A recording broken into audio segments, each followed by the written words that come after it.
तुझं कसं आहे, खाल्लं बिल्लं नाही कारण हा आपल्या भागातला विषारी जातीचा साप आहे आणि इथं म्हणजे त्याला आडूस आहे थोडं. म्हणजे आडूस आहे म्हणजे त्याच्यामुळे त्याला वाटतं की मी सेफ जागी आहे.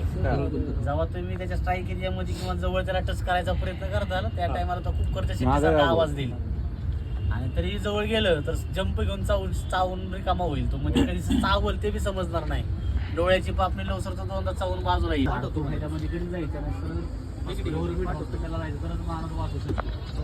ह्याची बाईट झाली तर कधी हाताला आवळपट्टी बी बांधायची नाही कारण आवळपट्टीनं काय होतं, कारण ह्याचं विष असतं ते हिमोटॉक्सिक असतं. रक्त जे आहे ते गोठवायचं काम करतं म्हणजे बॉडीमध्ये जे ब्लड सर्क्युलेशन होतं ते स्टॉप करतं आणि त्रास म्हणजे भयंकर होतो.